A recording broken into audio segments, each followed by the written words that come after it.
Okay. Hi, y'all. Take your time getting comfy. We're going to have a couple little readings and an open mic. It's going to be pretty simple, and we're relying on Larry Matella to tell us what Dorothy wanted us to do, and I think part of it was she wanted it to be a party. Yes. Right. Now, Dorothy was born in 1947. She died at 74, the same age as Baba. And she died 2 days before or after Amartithi? Before. Before Amartithi. So that's pretty amazing. And we're going to eat afterward. And we got lots of food. We didn't know we were going to have all this food. But we've got these wonderful things in the oven, too. They're spinach cakes. They really look yummy. And anyway, the first person that I'm going to ask to come up is Larry, and he's going to read something, and it's a surprise. None of us know what it is.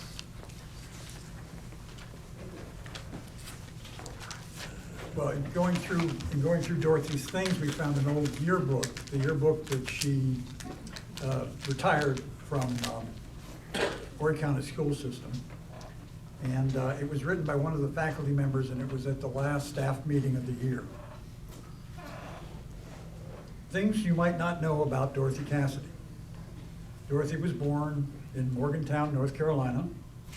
She was diagnosed with polio when she was 13 months old. When Dorothy was 16 months old, her mother died, and she spent the next several years at a Catholic hospital, even though she isn't Catholic. Dorothy has one child, a son, Wayne. Dorothy attended Brevard College, graduated from UNC in Greensboro, received her master's degree from the University of Virginia, and did further graduate work at USC. For many years, Dorothy has been involved with mental health reform, especially for children. She does seminars on children's emotional issues, stressing do no harm. She has appeared on TV and radio addressing this topic. She has been a teacher for 38 years. The last 28 years have been in Horry County. She has been at AAST for 5 years. That's the Academy for Arts and Science and Technology in Myrtle Beach. Dorothy has been very dedicated to her students. She has been willing to stay after school, give rides home, make phone calls, write emails, anything to ensure her students were successful. On a personal level, getting to know Dorothy has been interesting and rewarding. If you've ever had lunch with her, you'll find out more about the food you choose to eat than you ever wanted to know.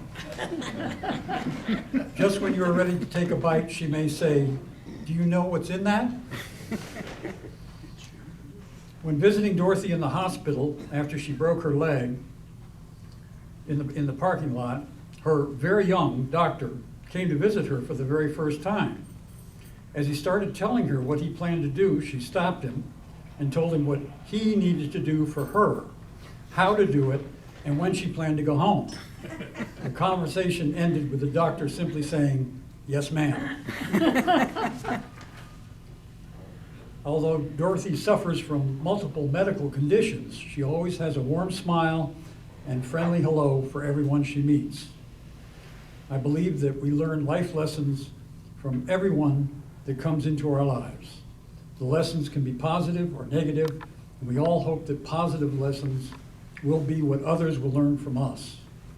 I have learned 3 valuable life lessons from knowing Dorothy. The first is that real courage is not what happens every now and then in a person's life.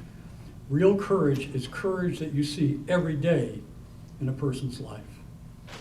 The second lesson I learned is to be kind and polite to everyone. It really doesn't matter who they are or who they think they are. The final lesson is that Diet Mountain Dew is very, very, very bad for you, and so is everything else I drink. Dorothy, thank you very much for your support and dedication to our students, staff, school, and community. We will miss you. It goes for this community too.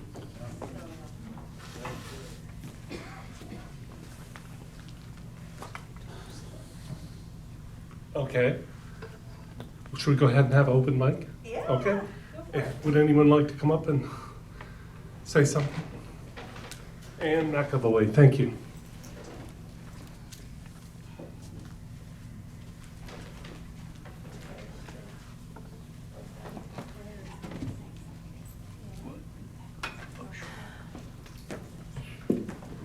I didn't know Dorothy really well. I did know her. I admired her a lot, although I didn't like to listen to her diatribes. But I was also a special ed teacher, and I bailed on it after 7 years because it's so demanding. Dorothy just stayed with those kids, and it takes so much heart working with these children, and Dorothy had it in spades. She was an incredible woman.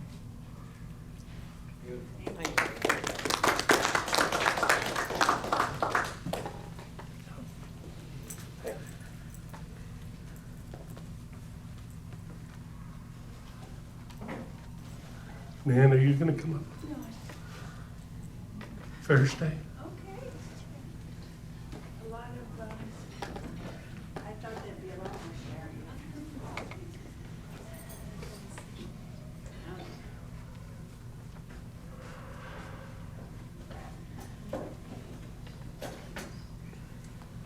I met Dorothy by the chai area on Meher Center. And I was just always amazed by her lovely face and her smile and her shiny eyes. And she always had something to give, some information, some little tidbit to share to make the world a little better and a little safer and a little cleaner and a little kinder. But that's for me. Late last night, Gabriella Tall sent me a write-up of an interview she did with her in 2013. So if it's okay, I'm gonna read that excerpt of a longer interview. I had polio at 13 months. You ask about my strength. Certainly there's more compassion in relating to others. I have a philosophy about suffering. I don't like suffering, don't get me wrong. But if it weren't for suffering, we wouldn't learn how to love, because we would just be external to one another. Growing up, there was family stuff too, not just polio. There were things going on in the family that were really nice and some that were very unkind. My mother died of cancer when I was 16 months old, and my father moved to Charlotte, North Carolina. While in Charlotte, I spent a lot of time in a Catholic hospital.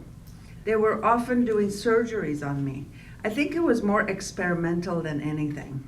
However, a Catholic nun there was like a surrogate mother to me. They just put you in a hospital and left you there in those days.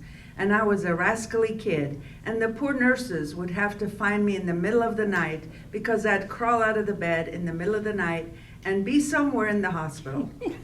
I could slide down from the bed with my legs on my knees. The surgery made me worse, but I was with Sister Stella Maris. I remember sitting on her lap. I remember the wedding ring on her hand. She had profound impact on my life. Everything's been a mix. She was a very positive influence in that part of my life, age 2 to 7.5. The name of the hospital where I met Sister Stella Maris was Mercy Hospital. Baba was delivered by the Sisters of Mercy. I like to make a connection between those two things.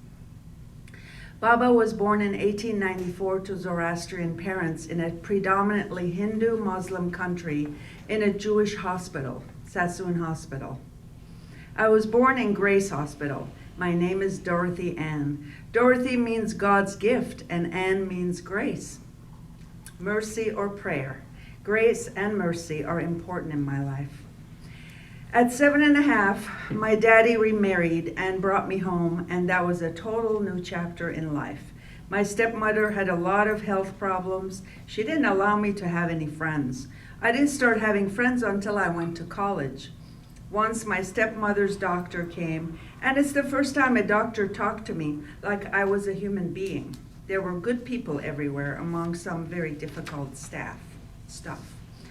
As a child, I remember going to a revival in a big tent. There were Church of God speaking in tongues and so on. I learned something from them, but I didn't like the idea of eternal damnation. I couldn't see Sister Stella burning in hell because Catholics weren't considered Christian, but they were good people. Someone was speaking in tongues and saying that Jesus was coming again very soon, and we should repent and be saved. So I went down to the altar to pray and be closer to Jesus. And these men were coming down and praying for my healing. I don't have a physical handicap to get attention. That wasn't what I went to the altar for. I remember thinking, I'm the way I'm supposed to be. I don't know if it was from past lives. It didn't matter that I didn't want to be a ballet dancer.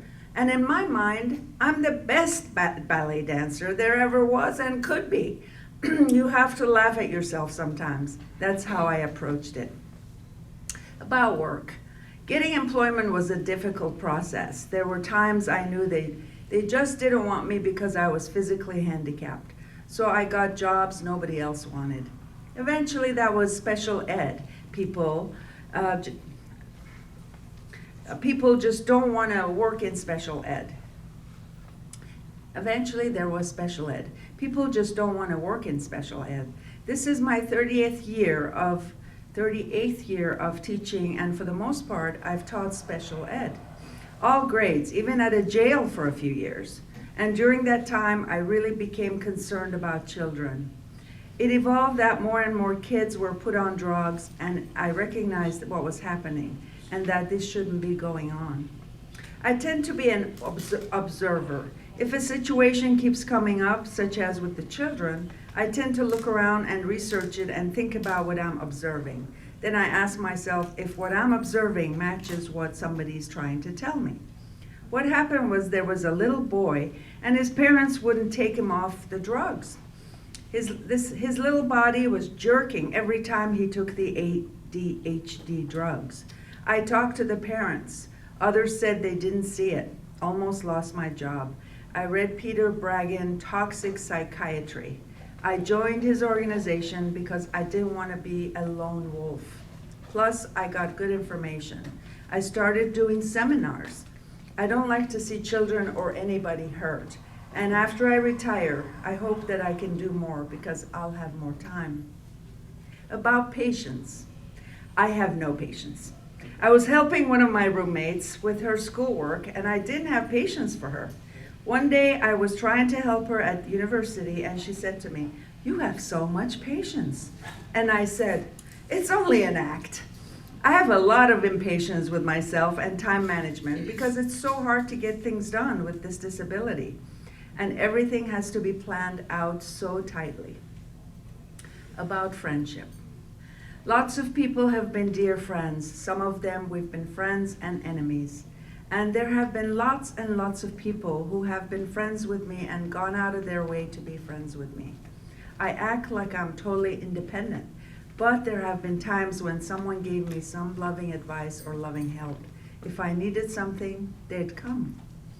One thing I've had to learn is to be nicer, because when I was on crutches and braces, people would grab me, which would throw off my balance, and I'd have to snap at them.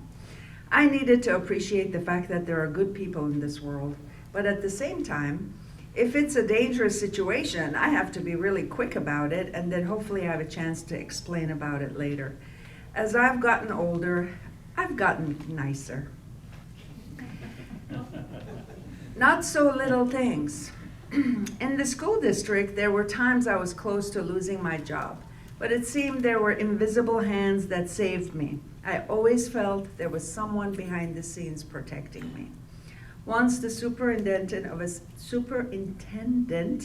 of a school was trying to get rid of people to save money. They were cutting teachers on the upper end of the pay scale.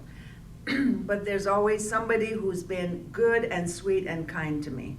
I remember when I finally decided to build my house and I was staying at the center, someone was concerned about how my house was designed, so she knew something that made it much more practical. I assume she did not lose her job. People were often out of the blue doing something sweet and nice and very helpful. That's all she saw, is niceness and helpfulness, because that's what she was. Anecdotal. When I went to the store, when I broke my leg, I had to have somebody take the wheelchair into the trunk. If you ask someone for help over and over, it gets old and you wear people out. So now I take the chair and put the wheels on the back seat and the chair in the front seat with me. So when I go grocery shopping, people will see me do all this work and say, "Can I help you?"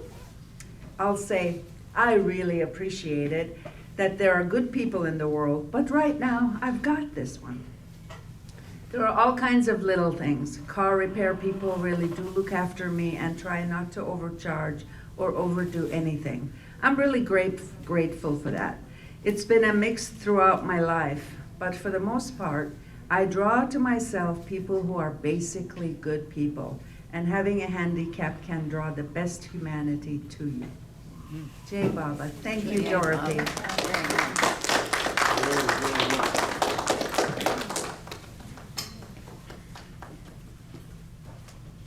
Thank you, Fairstay. That was really nice, and it's amazing you had that.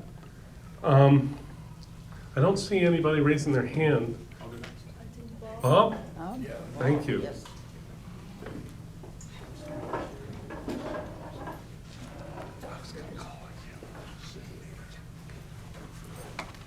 I met Dorothy in 1968. We came to Baba quite independently. She had seen a little poster put up on a college bulletin board, and she got interested in Mayor Baba and contacted the center.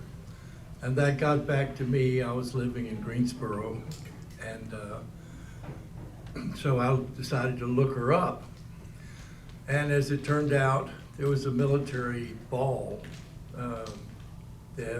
called the Marine Corps Birthday Ball, and in a big ballroom in High Point, and that was part of that. So I didn't like to dance, and Dorothy loved to see people dance. So we went to the Marine Corps Birthday Ball, and we sat at a table and enjoyed ourselves thoroughly, watching everybody dance. And that was the beginning of our relationship.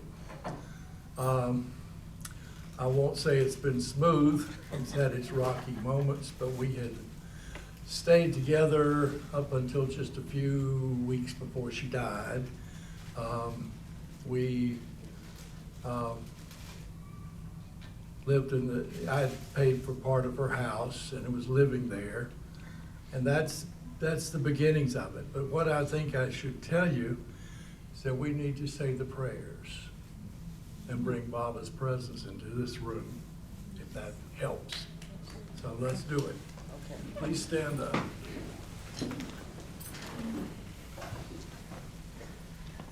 Oh, Varney God, the preserver and protector of all, you are without beginning and without end, non-dual, beyond comparison, and none can measure you.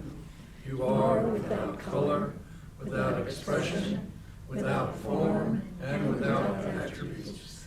You are unlimited and unfathomable, beyond imagination and conception, eternal and imperishable. You are indivisible, and none can see you but with eyes divine. You always were, you always are, and you always will be.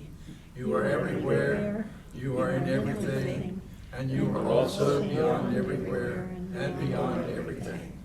You are in the firmament and in the depths. You are manifest and unmanifest, on all planes and beyond all planes. You are in the three worlds and also beyond the three worlds. You are imperceptible and independent. You are the Creator, the Lord of lords, the knower of all minds and hearts. You are omnipotent and omnipresent. You are knowledge infinite, power infinite, and bliss infinite. You are the ocean of knowledge, all-knowing, infinitely knowing, the knower of the past, the present, and the future, and you are knowledge itself. You are all merciful and eternally benevolent. You are the soul of souls, the one with infinite attributes. You are the Trinity of truth, knowledge, and bliss. You are the source of truth, the ocean of love. You are the Ancient One, the highest of the high. You are Prabhu and Parameshwar. You are the beyond God and the beyond God also. You are Parabrahma, Allah, Ilahi, Yastan, Ahura and God the Beloved. You are named Isad, the only one worthy of worship. We repent, O God, most merciful, for all our sins, for every thought that was false or unjust or unclean, for every word spoken that ought not to have been spoken, for every deed done that ought not to have been done. We repent for every deed and word and thought inspired by selfishness, and for every deed and word and thought inspired by hatred. We repent most especially for every lustful thought and every lustful action, for every lie, for all hypocrisy, for every promise given but not fulfilled, for all slander and backbiting. Most especially also, we repent for every action that has brought ruin to others, for every word and deed that has given others pain, for every wish that pain should befall others. In your unbounded mercy, we ask you to forgive us, O God, for all these sins committed by us, and to forgive us for our constant failures to think and speak and act according to your will. Amen. Beloved God, help us all to love you more and more, and more and more, and still yet more, till we become worthy of union with you. And help us all to hold fast to Baba's Daman until the very end. Altar Mir Baba Ki Jai. Altar Mir Baba Ki Jai. Altar Mir Baba Ki Jai. And I can amplify what Larry said. She was remarkable in that she cared about anybody that she met, and she had no discrimination about what status they were in, whether they were a waitress or a janitor. If her paths crossed them, she treated them like a human being, and she did not ignore people. I learned that from her. I haven't always applied it, but I learned it. J. Bob.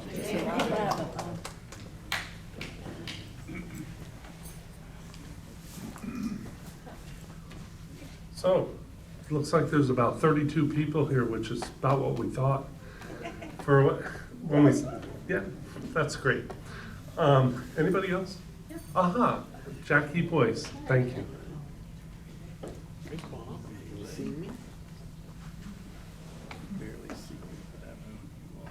I roomed or rented a room from Dorothy for a number of years when I first moved back here, and I was teaching freshman English at Coastal Carolina University. And I've got lots of Dorothy stories, but one that stands out, and I will share that this morning when I woke up, I thought, she can see my house now.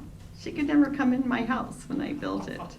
And but one story that stands out is when I was teaching at Coastal, I get so tired during the week, and Saturday morning was the one morning I could sleep in, and one morning, it was before I was ready to get up and get going, I heard this strange noise all around the house, and I thought she was trying to vacuum or something, and I was getting more and more annoyed with her.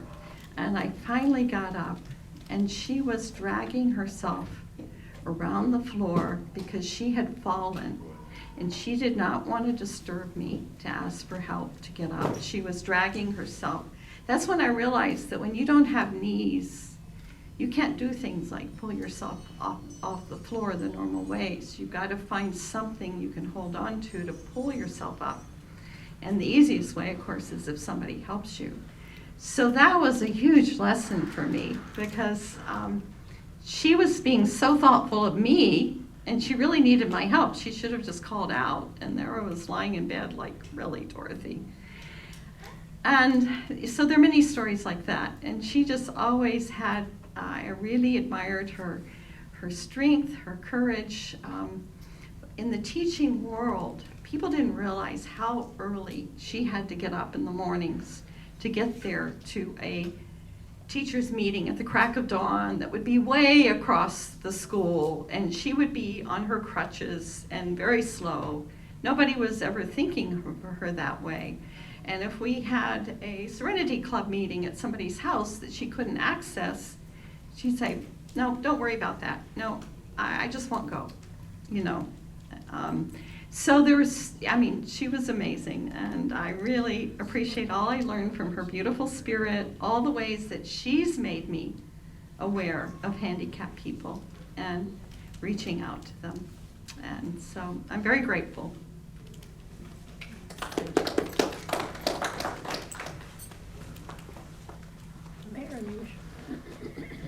Mariners.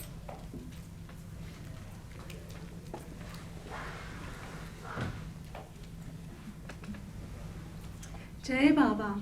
Jai Baba.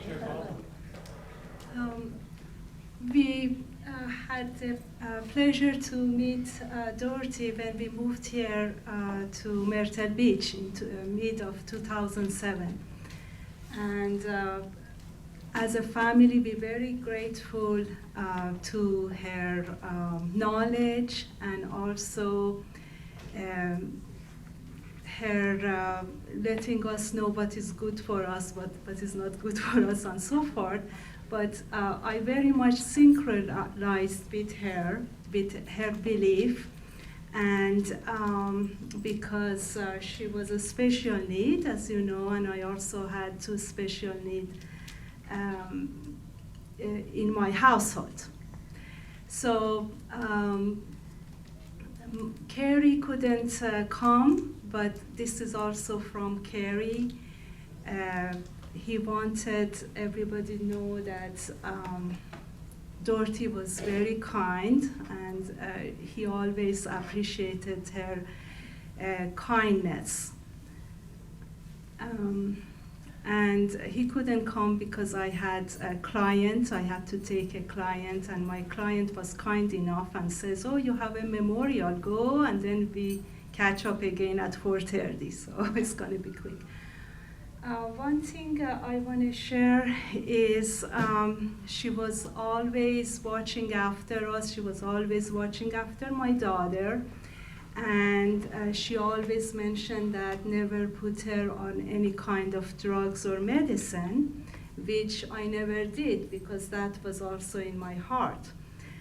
From Los Angeles, you know, from my other friends, they would say, oh, well, because of the behavioral issue that your daughter is expressing, you need to put her on kind of drugs or medicine and all that, and I just fight it back, and I followed her path. She was an advocate for a special need and was very grateful. She was into what is good for us, what to eat, what not to eat, organic and so forth. And I remember every time that at the center, Meher Spiritual Center, that they had for Thanksgiving, the turkey, she would always bring her own turkey, and she would cook it, and it was all organic, and she would have come to us and say, I want you to get a piece of it and take it to your family. And I said, sure. And it was so kind of her. Then for the issue with COVID was going on, she told us to boil some pine needles, which, you know, she actually gave us some pine needles, which I still have some, and then we gathered some. And actually, it tasted really good if you make a tea out of it. So I'm very grateful, and we are very thankful to her. And also remember when Iran and Bahram were here, the two other Persians, now they went back to Los Angeles. They wanted to go to a school, an adult school for English as a second language, and they didn't have transportation, and then they posted, I posted on Circle of Friends if somebody can give some transportation help with that. And then of course she has to volunteer, and she would pick them up from her place here in Briarcliff and take them to Myrtle Beach so they can learn English. So thank you very much, Dorothy, and may your path to be continue, and be very grateful for your love and your service to Avatar Meher Baba. Jai Baba.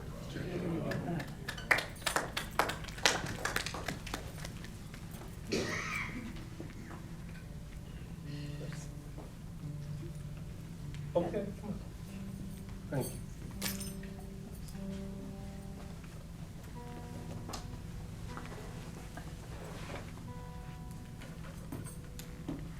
I met Dorothy on my first trip to Myrtle Beach, and I think it was November 1983. And I was just, her son was young then, 83. Anyways, he was a young kid, so I was really impressed. Oh, is this not working? No, it's working. I'm just not. You just, now that's better. There you go. I have a very loud voice, so I don't want to be too loud.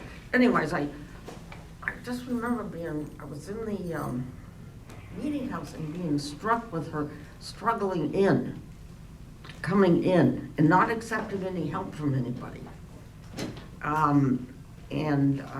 Jeff was entertaining her son, and I got to know her right away.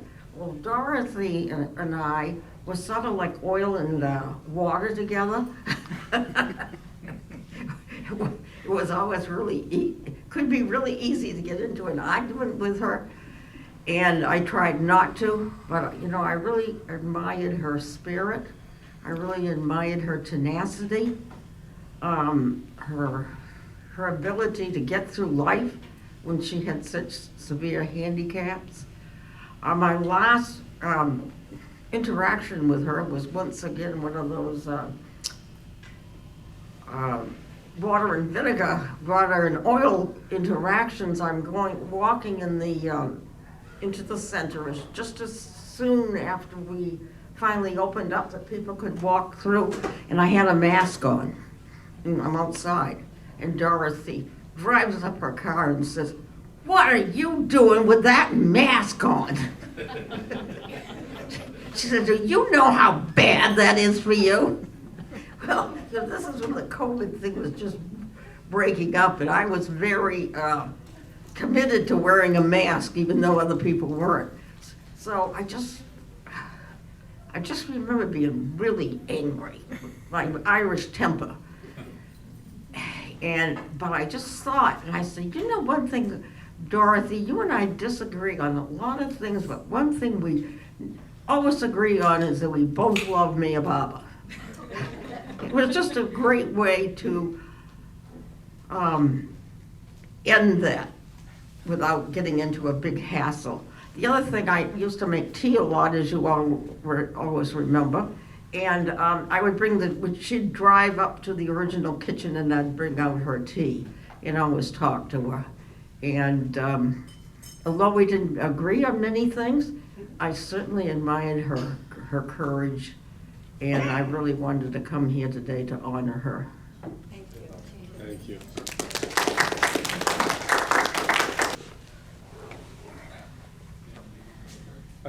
Oh, shoot. Everybody wants it.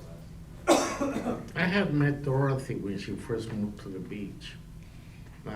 She had a son named Wayne that was in Newport News, Virginia, living with her husband or ex-husband, whatever, right?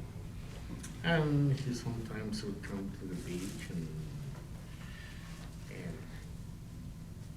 and I took him in as my own son for some time, And Dorothy really liked it, that there was somebody there to care for Wayne. Because at the Bible Center, they call him Wayne the Terrible, because he was always harassing the other kids. You remember that? And once I had him, she kind of smoothed it out, because I would see him, during the weekends. I would tell him a lot of lies, that I was a great baseball player, to inspire him to be someone, because he had no dreams at the time. And throughout all this time, I had to take Wayne home. And Dorothy was always amiable. She struggled to get to the door. She lived on a trailer, and she was very poor at that time. I think she was looking for a job. This was in the 70s, I believe. And we became really close friends. But my greatest memories that I've ever had were the ones in India. At the time, the NPC had just opened up, or a few years after, and she wound up there going on several occasions, and I was there. And with her crutches, she would go all the way to Baba Samadhi, from the NPC to Baba Samadhi. It is kind of a half-sizable distance, where some people would get tired, from walking all that way, because we had no other choices. But she had options, because there were rickshaws there, and she never took it. She always walked to Baba Samadhi, struggled, because I remember how she would go like this. And I just was amazed that someone would have that type of love to be able to do that when there were other facilities available, or some facilities available. And she did that day for day arti, morning arti, and evening arti. She stood in the line, not asking for any privilege of any sort. And in any case, she really was a person that if you see her go up to that samadhi, you would feel the courage that a human being has when that has that attraction towards Meher Baba, and the love that she had for Meher Baba. And to me, that was beyond anything that I had seen in my life from a human being. Of course, most of us were in good shape and good health. And I helped her out, and Wayne used to go to Newport News to see his father, I believe, that lived in Newport News. And whenever Dorothy needed anything or whatever, well, she was free to give me a call, which she did on many occasions. So I was very fond of Dorothy.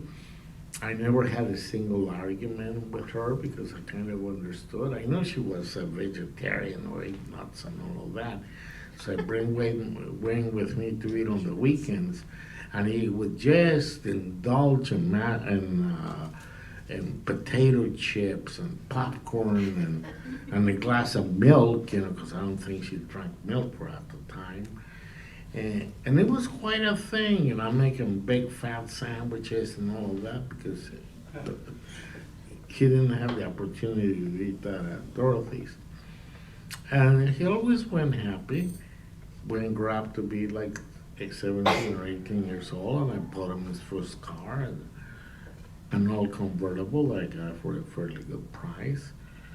And Dorothy was really happy about it, that Wayne would be able to get around, and we got a license. And I never thought that it would wind up getting such a special position on a ship, being like an engineer for it. It was beyond my wildest dreams, due to the fact that she also had to look after Dorothy. So where was the time to study and do that? But he did it. And to me, Dorothy became a really incredible example And to this day, I have never met anybody as courageous as Dorothy Cassidy. So thank you, Dorothy, for your friendship, for your company, for all those that got to know you in a better way, or even better ways than I did. And we love you. I will miss you.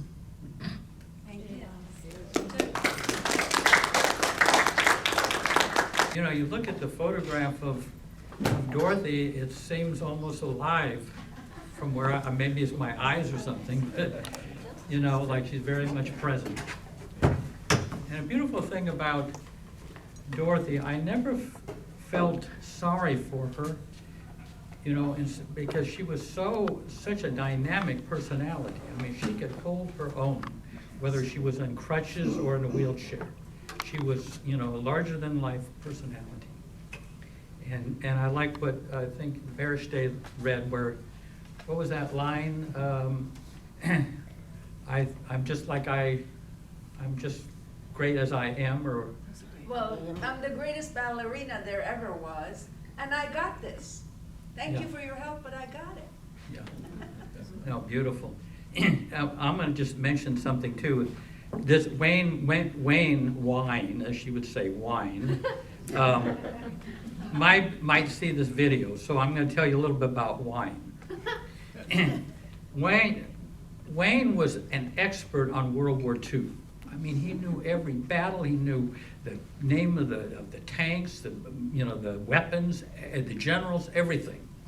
And he would come to the center. She would come on on Saturdays, and Wayne would drift over to the lagoon cabin behind one of those bushes. So people would go in there, and he had a gun, you know, rifle there, and they would come out of the lagoon cabin after paying their respects to Bob, and he'd step out, you know, from behind the bush and freak people out, and you know, Dorothy had to deal with that. And this is back in the 70s and 80s, you know, she would bring me in, especially on Saturdays, and Ed Hobson, he was one of the caretakers. He and I would, you know, be cleaning the cabins, and Wayne would go around at gunpoint, you know, kind of, you know, like we were like prisoners or something. And we would go into a cabin, and he'd be out there waiting for us to come out, you know, and then lead us to the next cabin. So what Ed and I started doing is that we'd clean a cabin, and then we'd get one of the back windows, and we'd climb with the equipment, everything out the window, go to the truck, and then take off. And he'd be running after us, and everything. He'd eventually catch up with us, but then he would be there again, you know. Right? So that's Wayne Wine. So anyway, he was delightful, but look at, you know, Dorothy was coming all those times, Saturday after Saturday, and we had a lot of good times with Wayne and Dorothy. Let's see.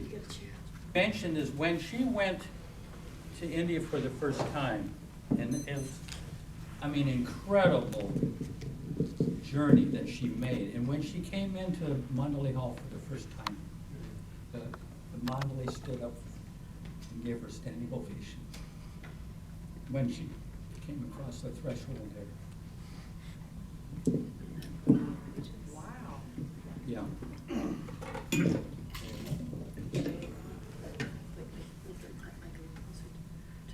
Yeah. Okay, well, we'll wing it here.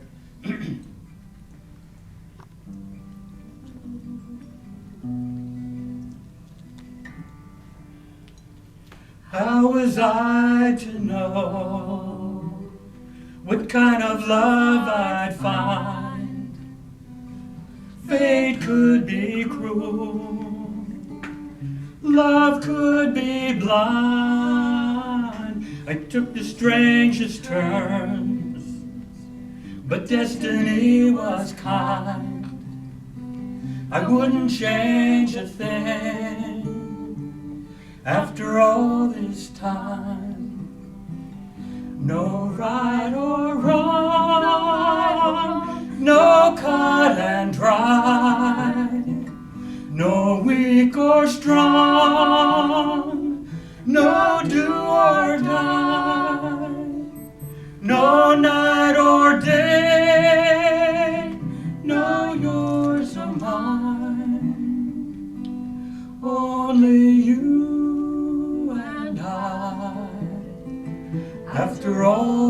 time. I have gone along a little at a time. Days turn to years, years turn to life, and I have tried to trade the reasons for the rhyme. And I've learned to love after all this time. No right or wrong, no cut and dry, no weak or strong, no do or die, no night or day, no yours or mine. Only you and I, after all this time. How was I to know what kind of love I'd find till I touched your soul and you touched mine? Now when I see my heart reflected in your eyes, I wouldn't change a thing after all this time. No right or wrong, no cut and dry, no weak or strong, no do or die, no night or day, no yours or mine. Only you and I, after all this time. Only you and I, after all this time. Only you and I, after all this time.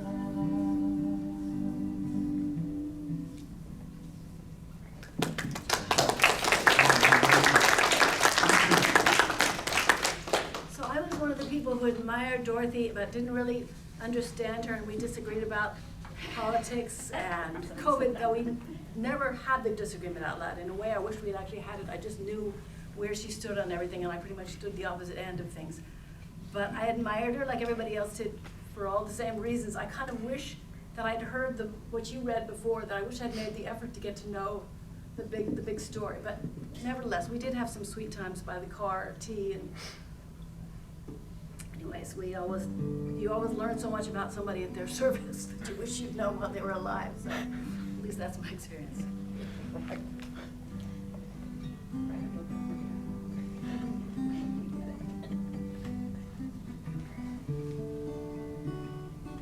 I was out on a precipice, watching the moon rise, felt a chill of truth go through me. No matter how far I fall, I'm still in the lap of God, and all good things are coming to me. And it's all right, even in my soul's dark night. And it's all right, I know I'll find my way, and I know someday I'll look back on this and say it was just a dream I had. There's one love calling so deep in me. I'm only following as best I can from where I am. Your love I see.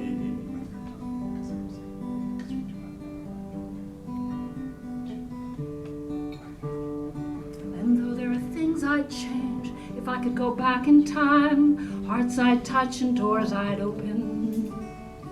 It's every choice I made that brought me to this place, the twisted path, the words unspoken.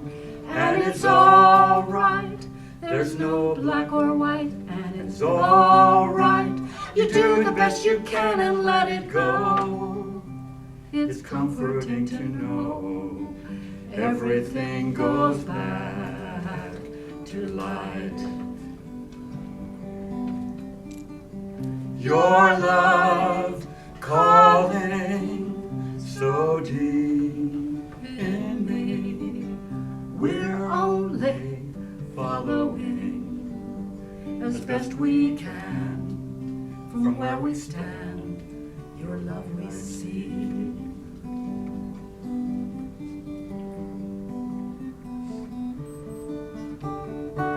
Imagine a billion worlds, born of the one light, each with galaxies of motion. Souls that are surging forth, souls that are merging back, like rivers to the ocean. and it's all right. Birth and death and life, we think it's all right. We just go on and on and on and on and on and on and on. Everything goes back to light. Your light calling so deep in me. We're only following as best we can from where we stand, the light we see. Your love calling so deep in me. I'm only following as best I can from where I am, the love I see.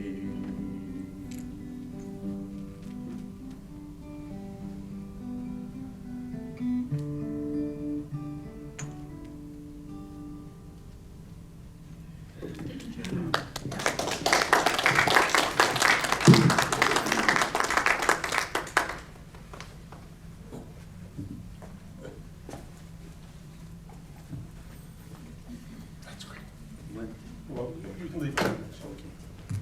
Thank you, Jeff and Nan. That's beautiful. I'm gonna have Jeff Stern come up. He has a story he's gonna tell.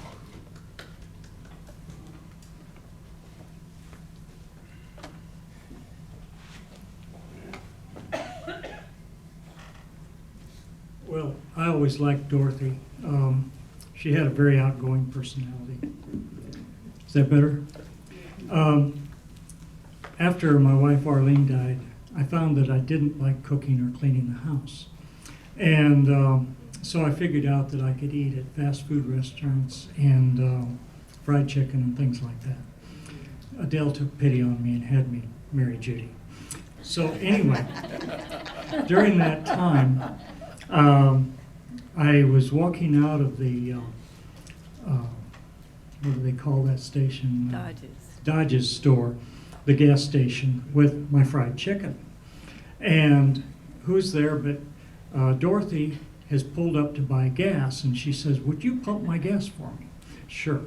So I pumped her gas, I put it in the tank, and then I started talking to her, and she says, "You know what's in that stuff?"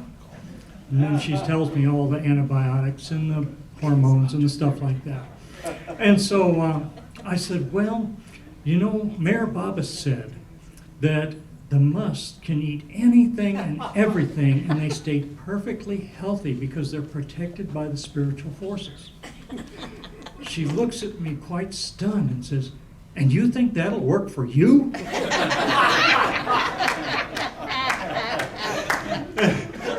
So I said, "Well, either that or I die. Either way I win."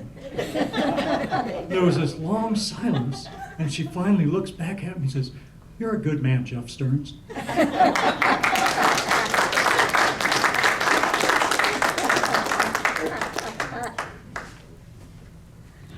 Thank you, Jeff. Terry, were you going to sing a song? Telly? Telly? Got it.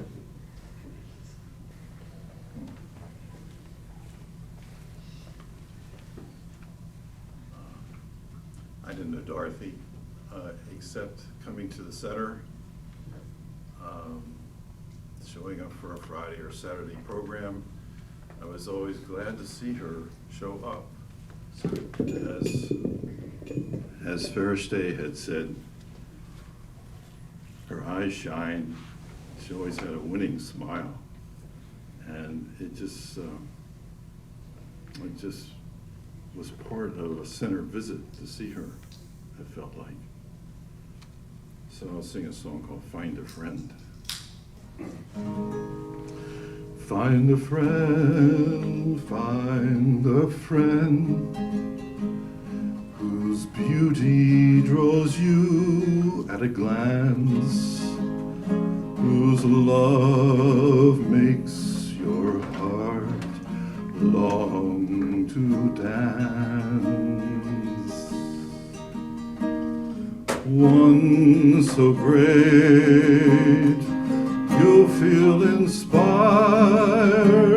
to love him more and more, will be your desire. Find a friend, whose love can be proven true, who shares your joys and sorrows too. You give him your best, and when you're through, you'll find he's given more to you. Search your heart for one most dear. Search your heart. He is near. Find a friend who loves you without reservation, from whom there is no separation. One who will never depart.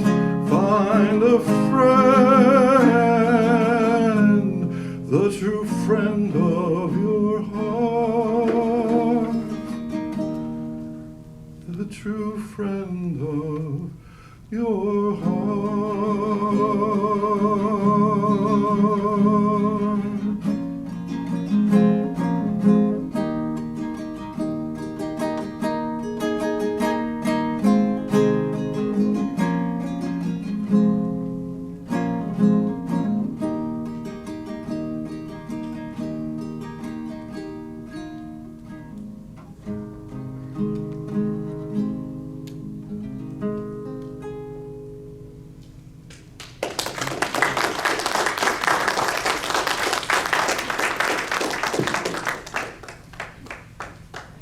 So I met Dorothy in 2017. She was hunting a mule to take her to India, and I got to be that mule.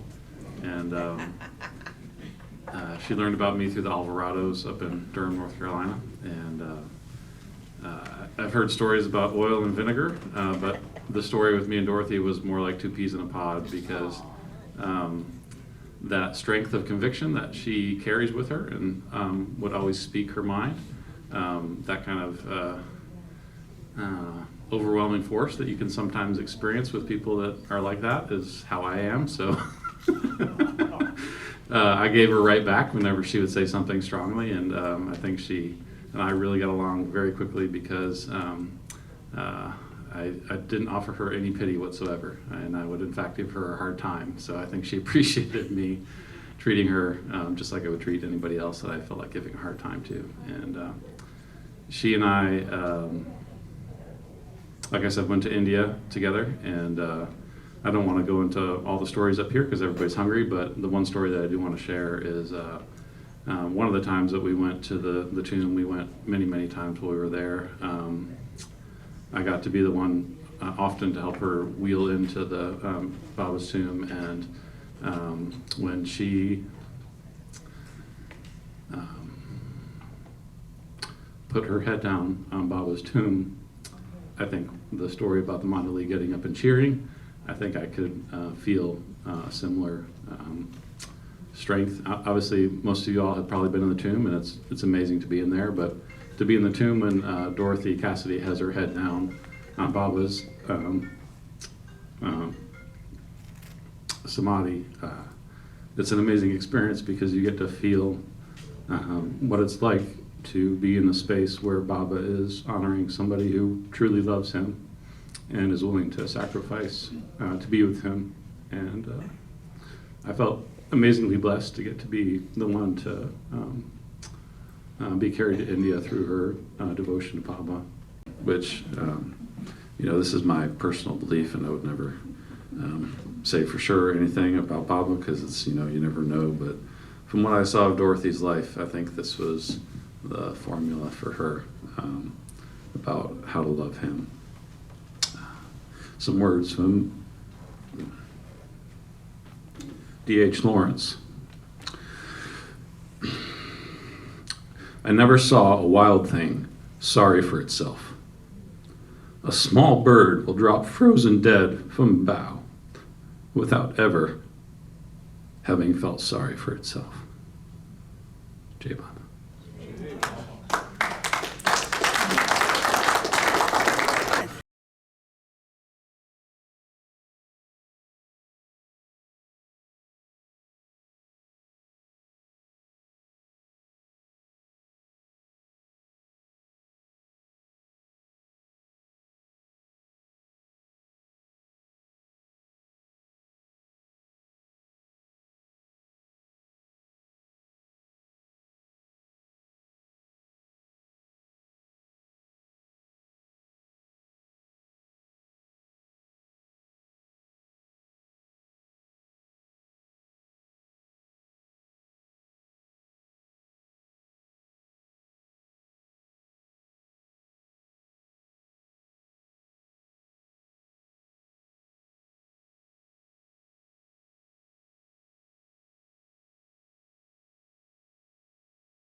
which, this is my personal belief, and I would never say for sure anything about Pablo because it's, you never know. But from what I saw of Dorothy's life, I think this was the formula for her about how to love him. Some words from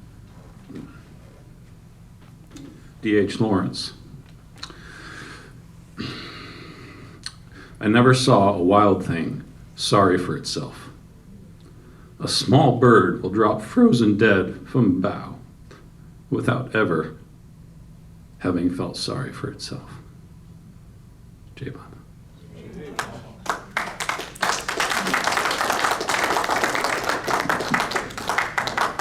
All right, we're going to stop for a while and have something to eat, and maybe some singers can add some background music a little later.